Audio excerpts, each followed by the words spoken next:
ओम शांति। ओम शांति। ओम शांति।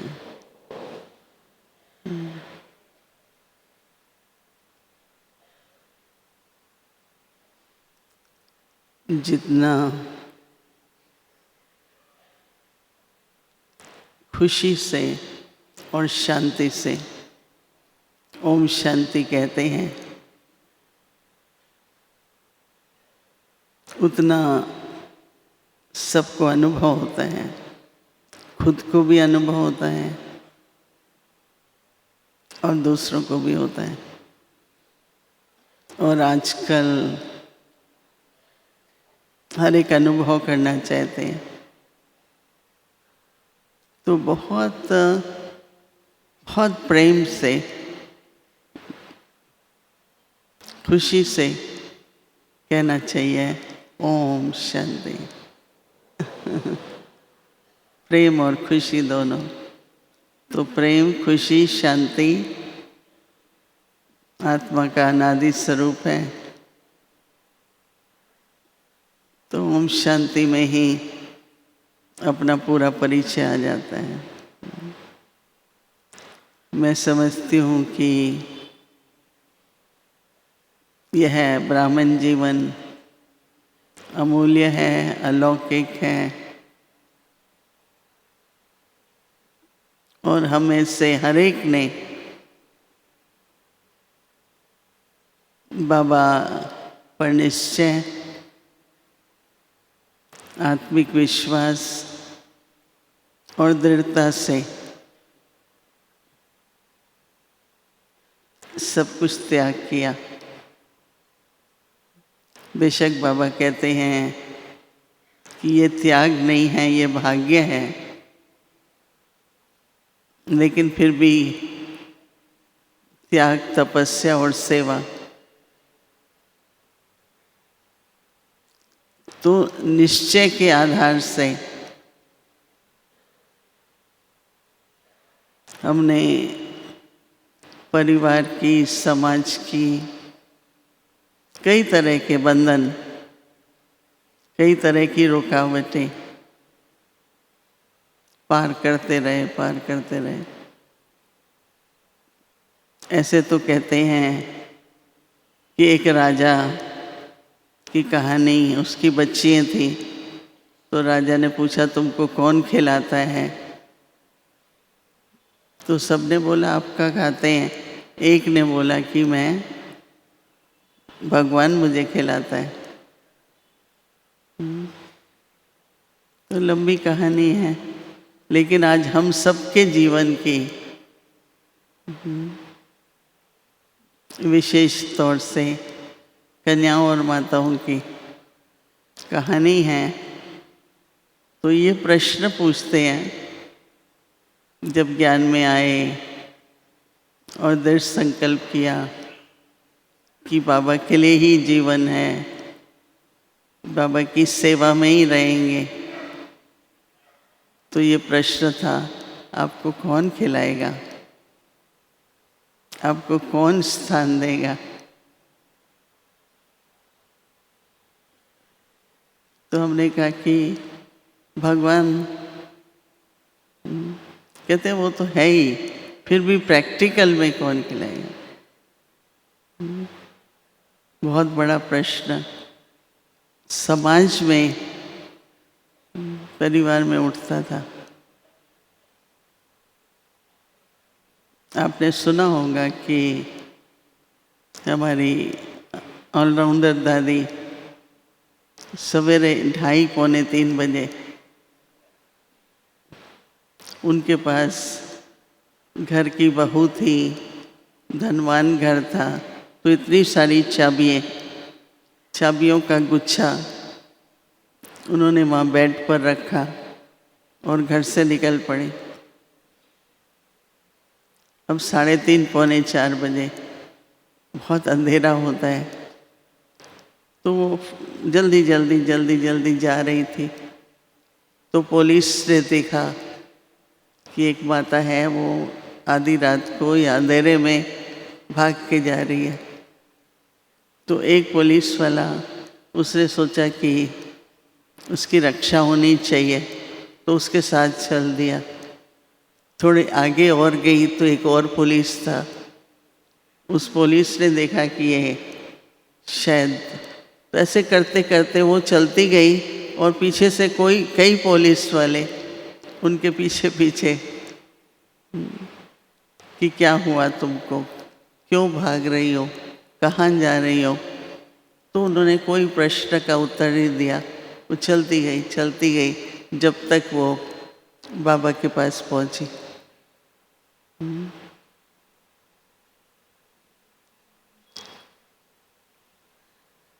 किस भरोसे से वो निकली 2:30-3 बजे घर से, किस भरोसे पर उन्होंने अपना चाबियों का गुच्छा छोड़ा और कुछ भी साथ में नहीं लिया। किसी ने कहा कि कुछ कपड़े तो ले लेते, कुछ तो ले लेते। तो अगर आप एक एक की जीवन कहानी सुनेंगे तो एक बल और एक भरोसा, कदम कदम पर जितना जितना विश्वास के आधार पर हम कदम उठाते हैं, बाबा उससे 10 गुना 100 गुना हम बच्चों की मदद करते हैं। चाहे वो रात है चाहे दिन है। बहुत कहानी आपने सुनी होंगी, जब दादियाँ दिल्ली में आई सेवा के लिए तो कुछ नहीं था, न रहने का स्थान था, न खाने के लिए कुछ था। तो यमुना नदी के किनारे बैठ जाती थी दिल्ली में। तो जगह भी नहीं थी रहने के लिए। एक मंदिर था, उस पर छत थी, तो वो सो जाती थी वहाँ पर। तो एक पहलवान था जो वहाँ सवेरे कसरत करता था। उसने कहा नहीं, ये कन्याएं माताएं, इनको कोई कुछ कर न दे। तो वो रात को पहरा देने लगा कि मैं मेक श्योर करूँगा कि कोई इनको कुछ न करे। फिर एक माता थी, उसने देखा इनके पास तो न कोई चूल्हा है, न कोई इनके पास कुछ भी नहीं है। तो उसने सोचा मैं कम से कम आटा ले आऊं। तो वो आटा ले आए, थोड़ा नमक ले आए। तो हमारी दादी हैं, तो एक दादी ने नमक डाल के आटे में रोटी बनाई।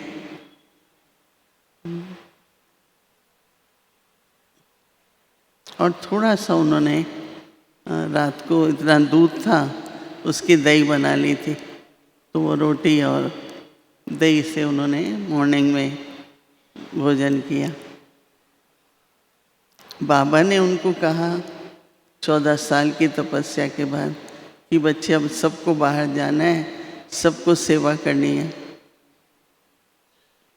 उनको कुछ भी पता नहीं था कि रुपया क्या होता है, पैसा क्या होता है, चवन्नी क्या होता है, कुछ नहीं पता था। क्योंकि इतने साल उन लोगों ने यज्ञ में ये कारोबार किया नहीं, जिसकी ड्यूटी थी वो करते थे। मैंने उनको देखा 1951 में, इतनी रॉयल, इतनी दिव्य, एकदम मूर्ति लगती थी पूजनीय, और उनके पास कुछ भी नहीं था। फिर धीरे धीरे किसी ने स्थान दिया, लेकिन अंदर में जो एक बल, एक भरोसा, कि उनके मन में ये कभी नहीं आता था कि डर आ जाए रात को, संकल्प आ जाए कोई कमज़ोर कि हमारा क्या होगा, भोजन कहाँ से आएगा, कुछ नहीं। ऐसे करते करते सेवा शुरू हुई। कुछ भी नहीं था। उससे एक ऐसा समय आया कि सब कुछ है। लेकिन जो दादियों का त्याग और उनकी तपस्या हमने देखी, तो अभी तक भी एकदम हमारी जीवन सिंपल हो।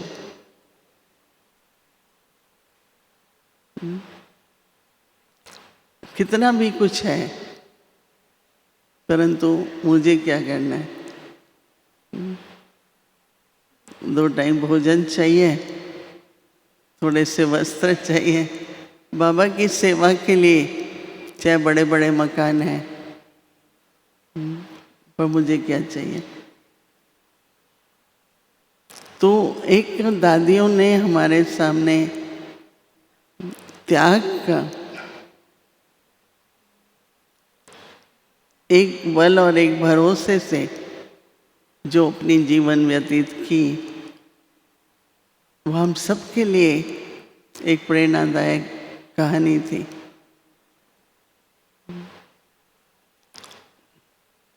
दादियों को इतना ध्यान रहता था कि आज सभी बाबा के बच्चे मेहनत करते हैं, बाबा की भंडारी में डालते हैं। तो दादी कहती थी कि उसका फिर जो सेवा में लगाना है, उसका यूज़ करना है, अगर कोई भी थोड़ा भी व्यर्थ करता है तो उसके कर्मों का खाता बनता है। तो एक जीवन सैंपल तो है, पर सिंपल जीवन हो।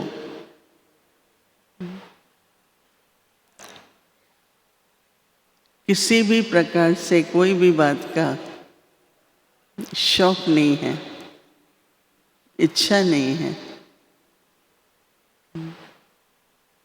बाबा के हैं, सेवा के निमित्त हैं।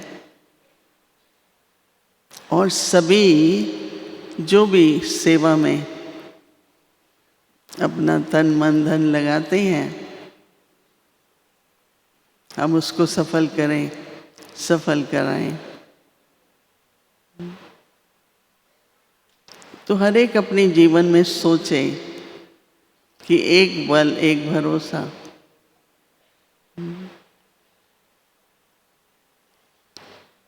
बाबा सेवा के लिए आज्ञा करते हैं।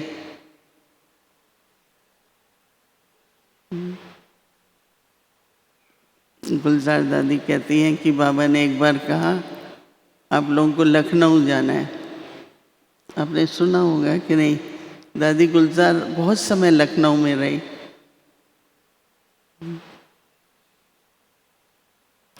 तो बाबा ने कहा था तुम फर्स्ट क्लास में जाना। तो उन्होंने कहा हमारे पास पैसे कहाँ हैं? तो वो ट्रेन में बैठ गई, टिकट भी नहीं थी। तो कंडक्टर आया, बोला टिकट दिखाओ। तो कहती है टिकट तो हम दिखाते हैं, पहले हमें फर्स्ट क्लास में बिठाओ। तो उन्होंने कहा फर्स्ट क्लास की टिकट होगी तो बैठोगे, नहीं हमें फर्स्ट क्लास में बिठाओ, फिर हम टिकट देंगे। तो वो बेचारा समझ ही नहीं पाया कि ये बहनें कहती हैं फर्स्ट क्लास में बिठाओ। तो जब अगले स्टेशन पर ट्रेन रुकी तो उसने, दादी गुलजार थी, एक बहन और थी, दोनों को फर्स्ट क्लास में बिठाया। उसने कुछ भी नहीं पूछा, क्योंकि उनकी जो रॉयल्टी थी, उनकी जो पर्सनैलिटी थी और उनके अंदर जो अथॉरिटी थी। फिर बाबा ने कहा था वहाँ जाएंगे ना तो गवर्नमेंट की कोई बहुत बड़ी बिल्डिंग थी, तुम वहाँ जाके रहना। तो वो लोग उतरे, रिक्शा में बैठे। रिक्शा वाले ने पूछा कहाँ जाना है?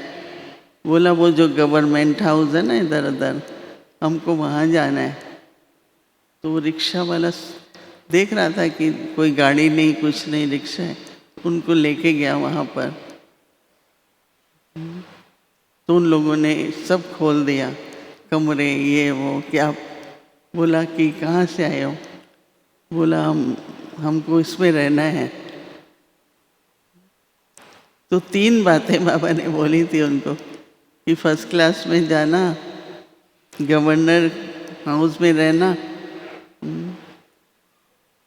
और तुम फिर बाबा का परिचय देना। तो मैं ये सोचती हूँ कि आप कैसे बैठ सकते हैं फर्स्ट क्लास में बिना टिकट के? है कोई यहाँ पर ऐसा? है कोई जो रिक्शा में बैठ जाए और बोले मुझे गवर्नर हाउस में जाना है, वहाँ रहना है? पर उनका पता नहीं, बाबा ने कहा है तो बल क्या था? विश्वास का। बल क्या था? विश्वास का। तो विश्वास एक ऐसी शक्ति है जो असंभव को भी संभव कर देती है, जिसमें चाहे आत्मिक विश्वास हो, चाहे ड्रामा पर हो, बाबा की हर आज्ञा पर हो। तो विश्वास का जो बल है,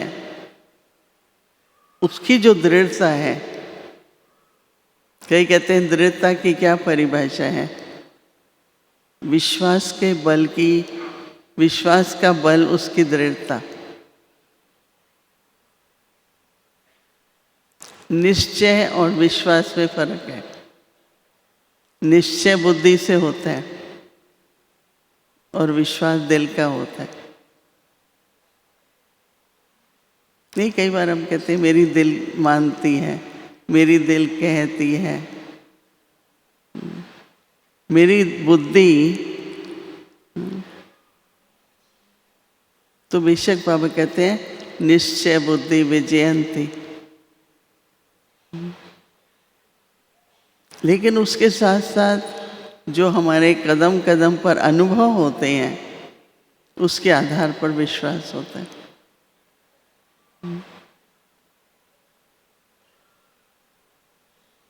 तो ब्राह्मण जीवन में जब भी कोई विरोधी परिस्थिति आए, आजकल भी कई स्थानों पर छोटी मोटी बातें आती रहती हैं। शुरू में तो बहुत, जब थोड़े थोड़े सेवा केंद्र खोले, बहुत विरोध होता था, बहुत विरोध होता था।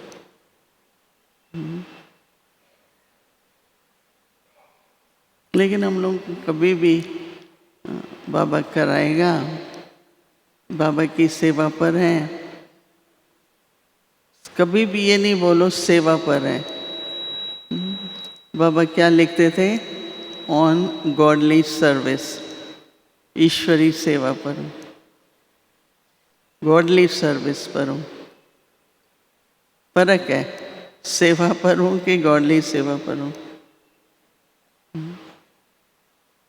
तो अंदर में जैसे कि एक जो कहते हैं ना, बाबा की सेवा है, मैं निमित्त हूँ, उसका बल मिल रहा है सेवा में। और आप देखेंगे कैसे ड्रामानुसार, मुझे याद है कि 1969 में अभी बाबा व्यक्त हुए थे, तो सिंगापुर, बेल्जियम, इधर की तरफ से निमंत्रण था एक कॉन्फ्रेंस का। तो दादियों ने कहा आप जाओ। तो कॉन्फ्रेंस वालों ने होटल में कमरा दिया हुआ था, चले गए। हमने कहा ठीक है जो होगा। तो वहाँ पर एक दो गुरु थे, मुझे नाम याद नहीं है। तो उनको पता था ब्रह्मा कुमारी कुछ खाती पीती नहीं है, तो उनका भी उसी होटल में कमरा था। तो दूसरे दिन सवेरे उनके फॉलोअर आए 2, बहुत बड़ी बड़ी 2 ट्रे में बहुत सारा फल, बहुत सारे फ्रूट्स लेके आए। बोला हमारे गुरु ने बोला है कि ब्रह्मा कुमारी कुछ खाती नहीं है, मेरे पास, हमारे गुरु के पास बहुत फल आया था, आपके लिए हम लेके आए हैं।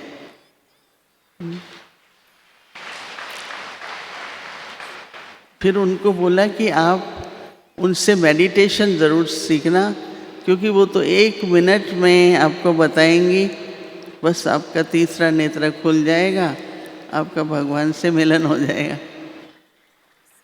तो फल भी आया, फॉलोअर्स मतलब स्टूडेंट्स भी आ गए, और हमें पता ही नहीं था कि हम जा रहे हैं, क्या करेंगे।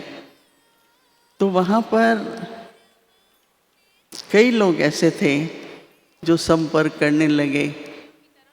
तो एक व्यक्ति मुझे मिला, अमेरिकन था, कि आप कभी अमेरिका में आओ और आपकी संस्था तो बहुत अच्छी संस्था है, आपको हम यूएन में, तो हमने तो कुछ सुना, इतना पता था कि यूनाइटेड नेशंस है, इतनी बड़ी बिल्डिंग है, न्यूयॉर्क में है, और ज़्यादा कुछ नहीं पता था।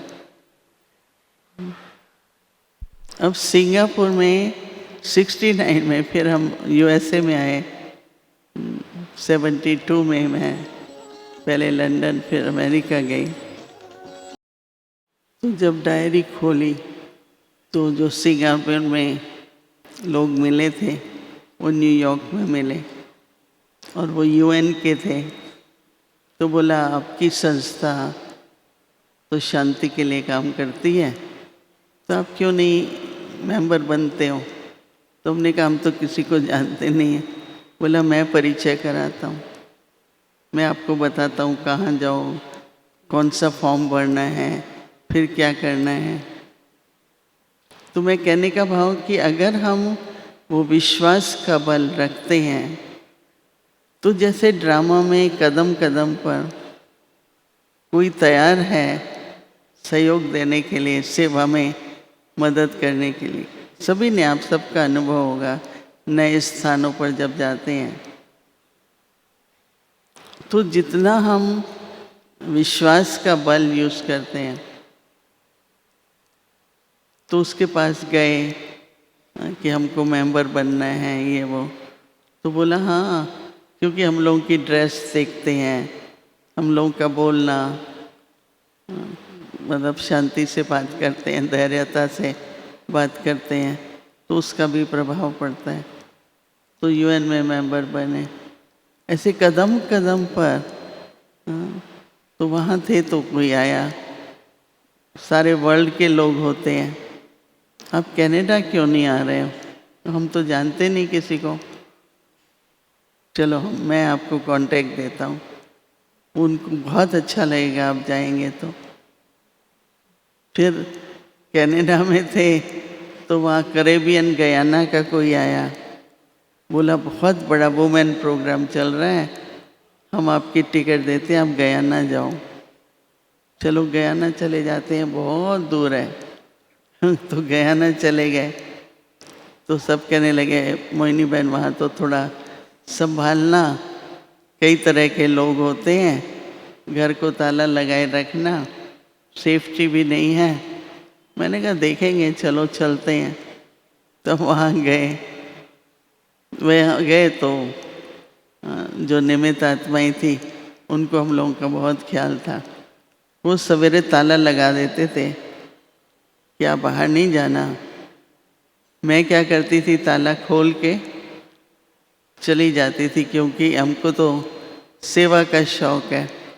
तो अखबार वाले के पास चले गए, रेडियो के लिए चले गए। तो दूसरे दिन अखबार में कुछ आया, तो वो जो निमित्त वाले युगल थे वो कहते हैं ये कैसे आया? अब हम क्या बताएं कि हमने ताला खोला था, हम गए थे, फिर ताला बंद कर दिया। तो वो लोग हैरान कि आप लोग का तो अखबार में भी आ गया, टेलीविज़न में भी आ गया, क्या किया आपने? मैंने कहा हम तो ऐसे मिलने गए थे, क्यों गए थे अकेले? मैंने कहा सेवा तो करनी है। तो कहने का भाव कि किस तरह से बाहर से सेवा की यात्रा देखो और अपनी व्यक्तिगत रूहानी यात्रा में भी कई ऐसे क्षण आते हैं जिसमें हमें एक बल, एक भरोसा, कई ऐसी परिस्थिति आएंगी जहाँ आप अकेले होंगे, बस एक बाबा का साथ। और उस समय बाबा का आह्वान करके बाबा के साथ रहकर अपने बल को, अपने विश्वास को पूरी तरह से यूज़ करके उस परिस्थिति को पार कर लेते हैं। हमारी दादी जानकी तो उनको बहुत था, इधर जाओ, उधर चलो, इधर चलो, उधर।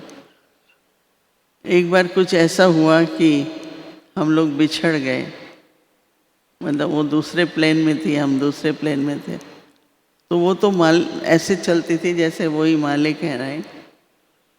तो एक जगह गए, एक देश में, तो वहाँ गए तो कोई कागज़ नहीं थे, क्या था। तो वो लोगों ने उनको कहा आप यहाँ कैसे आ गए? अब वो क्या जवाब दें। तो फिर एक तरफ बिठा दिया। हम लोग जब पहुँचे सारा दिन हो चुका था, हमारी फ़्लाइट पहुँची, हमारी दादी जानकी कहाँ हैं? तो आराम से एक कोने में उन्होंने बिठाया, वो बैठी हुई थी वहाँ। कहती है मैं तो तपस्या कर रही थी और हम लोग परेशान सी हो कि दादी गई कहाँ, दादी गुम तो नहीं हो गई, दादी गुम तो कहाँ होगी, मतलब मिल नहीं रही थी। तो दादी के अंदर इतना विश्वास, कहें बल था कि कहीं भी वो चली जाए। एक दिन कहती हैं कि मैक्सिको में बहुत बड़ा भूचाल आया है, हमको जाना चाहिए। मैंने कहा कौन रिसीव करेगा, उनको कैसे बताएंगे, चलो तो सही ना, कोई तो मिल जाएगा, ऐसे कहती है। अब दादी को क्या करें, हमने कहा टिकट ले लो। वहाँ पहुँचे मैक्सिको में, तो कुछ लोग जानते थे, हमारे पास फ़ोन नंबर भी नहीं था। तो फिर कुछ लोगों ने इधर उधर से फ़ोन किया होगा कि दादी और वो मोहिनी वहाँ पहुँच रही है, आप लोग एयरपोर्ट जाओ। तो वहाँ पर बड़ी बड़ी बिल्डिंग्स, काफ़ी भूचाल का इफेक्ट था। तो दादी को कहीं भी प्राकृतिक आपदा हो, कुछ भी होता था, चलो हम देख के आए उन लोगों को। दादी को हॉस्पिटल में पेशेंट को देखना, और कहीं भी कोई बाढ़ आती है कभी, चलो मोहिनी हम जाएं, देख के आते हैं उनको। न हमारे पास एड्रेस है, न हमें पता है कहाँ जा रहे हैं। खड़े रहे एयरपोर्ट पर, 2 छोटे थैले थे, एक उनका मेरा। तो इतने में एक भाई आया, बोला अच्छा ब्रह्मा कुमारी मैं आप लोगों को लेने आया हूँ। अब वो कहाँ ले जाएंगे, कहाँ रखेंगे, कुछ नहीं पता होता था। तो जैसे कि एक बाबा कैसे बच्चों को कदम कदम पर, तो बाहर से भी अंदर से भी कभी कभी किसी भी बात में उलझने की ज़रूरत नहीं है, मूंझने की ज़रूरत नहीं है, किसी भी बात में। पर इतना ज़रूर है कि बुद्धि बाबा के साथ हो, बुद्धि योग हमारा बाबा के साथ हो, तो आपको बाबा गाइड बनकर, साथी बनकर हर कदम पे रास्ता दिखाता है। कभी भी भूल से किसी भी बात में संशय नहीं आना चाहिए, और अपनी हमारी जो यज्ञ के प्रति भावना है वो कम नहीं होनी चाहिए। किसी ने गलत किया, कोई का कर्म ठीक नहीं है, तो मेरी भावना क्यों कम हो, मेरे को संशय क्यों आए, और ही मेरे को हाँ, जो आज का था ना, वरदान दो या आशीर्वाद दो, दुआएं दो और दुआएं लो। तो किसी की कमजोरी नहीं देखते। अगर उसमें जैसे कोई होता है धैर्यता कम होती है, तो आप उस समय धैर्यता में रहो और वो सहयोग दो, तो बाबा का कार्य ठीक हो जाए। तो अपने गुण और शक्ति उसका सहयोग दो। तो किस तरह से अपनी अंदर की जो रूहानी यात्रा है,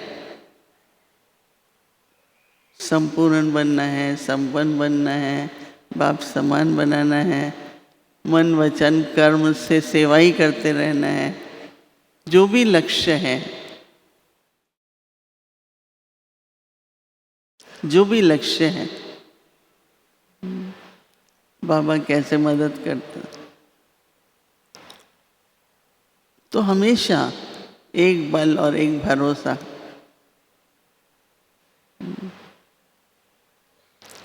मन में किसी के प्रति वैर नहीं और कोई भय नहीं, न वैर हो न भय हो।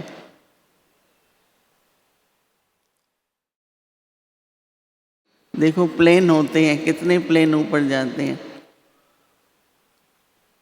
तो जो नीचे, जिसको हम लोग एविएशन कहते हैं, एविएशन डिपार्टमेंट होता है,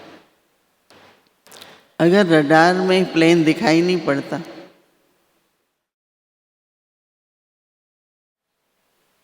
रडार में प्लेन नहीं दिख रहा है, तो उनको कितनी चिंता हो जाती है। तो एक बार बाबा ने मुझे दिखाया कि एक एक बच्चा मेरी रडार में है, थोड़ा भी हलचल होती है तो बाबा को दिखाई पड़ता है। तो बाबा उसको लाइट माइट की किरणें भेजते हैं। कोई तो एकदम कैच कर लेते हैं और उनको लगता है बाबा कह रहा है, इशारा दे रहा है, और कई होते हैं उनको नहीं कैच होता है तो भटक जाते हैं। तो बाबा को हम बच्चों पर प्यार भी है, नाज भी है, बाबा के हम मददगार हैं। हमें किस तरफ क्या करना है कि पूरा बाबा पर विश्वास रख, संगम युग का जो थोड़े वर्षों का समय है और अपनी रूहानी यात्रा का जो थोड़ा बाकी समय है, उसमें हम अटल रहें, अचल रहें, और सबसे बड़ी बात एक रस स्थिति रहे, ऊपर नीचे नहीं। एक रस स्थिति के लिए सदा स्मृति स्वरूप रहो। अटल अडोल रहने के लिए तो ज्ञान यूज करते हैं,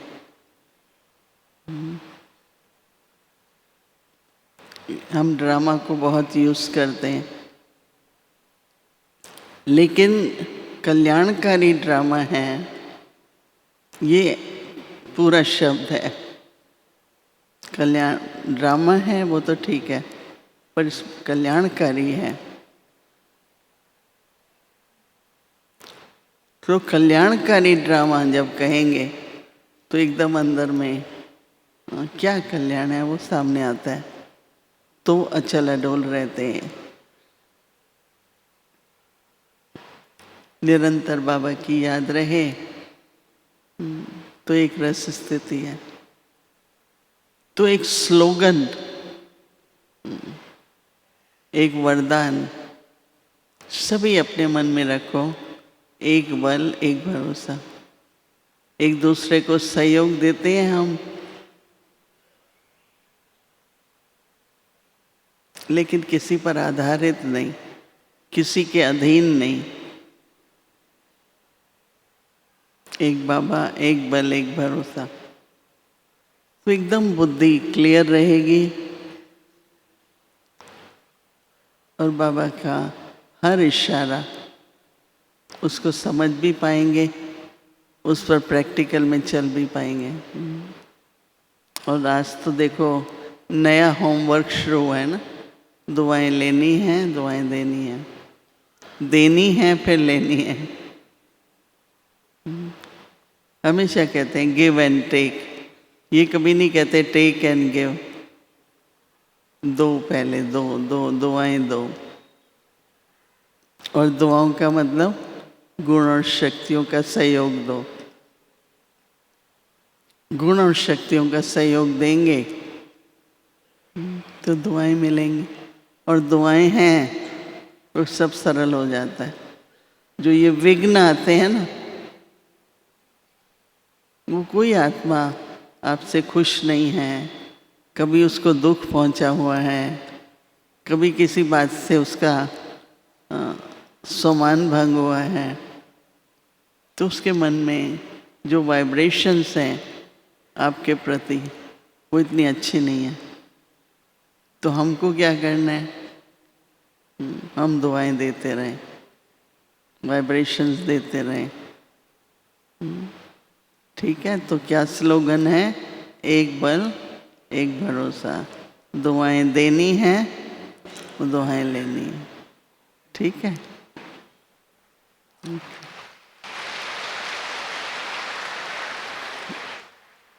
अभी 10 मिनट के लिए एकदम अपनी बुद्धि को पहले अपने अनादि स्वरूप में, फिर आदि स्वरूप में एकदम उपराम स्थिति, बाबा के बहुत समीप अपने को महसूस करेंगे। ओम शांति।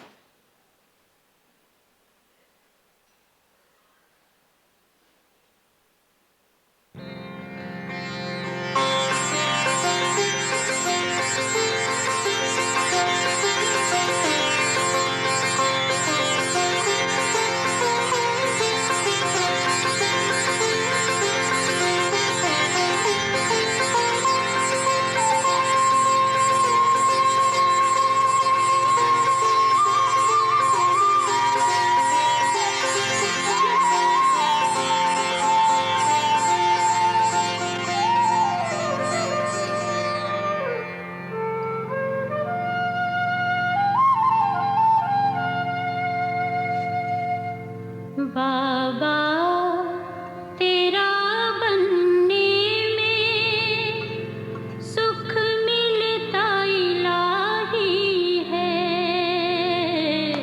सुख मिलता इलाही है। बाबा तेरा बनने में सुख मिलता इलाही है, सुख मिलता इलाही है। खुशियों से भरा जीवन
उसे कोई भी सोच नहीं। तेरा बल है जिसको से माया की रोक नहीं हो, उसे माया की रोक नहीं। एक तेरी श्रीमत में हर विजय समाई है, हर विजय समाई है। बाबा तेरा बनने में सुख मिलता इलाही है हो, सुख मिलता इलाही है।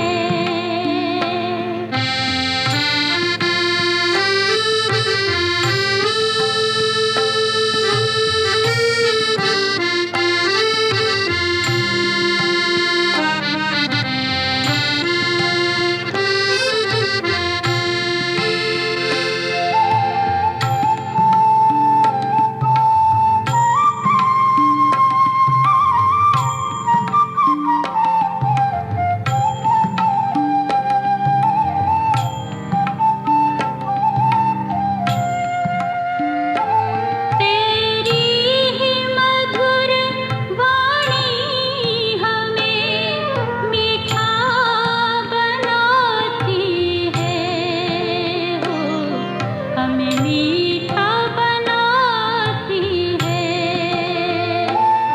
वो योग भरी चितवन हमें पावन बनाती है हो, हमें पावन बनाती है। एक तेरे मिलने से मिली सारी खुदाई है हो, मिली सारी खुदाई है। बाबा तेरा बनने में सुख मिलता इलाही है, सुख मिलता इलाही है।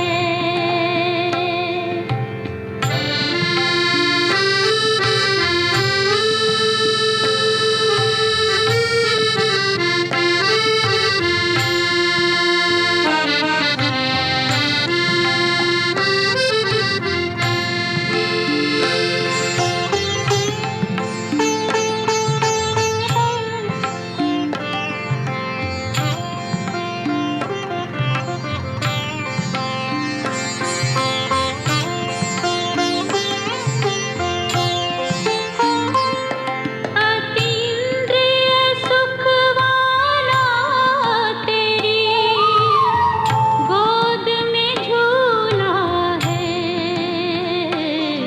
तेरी गोद में झूला है।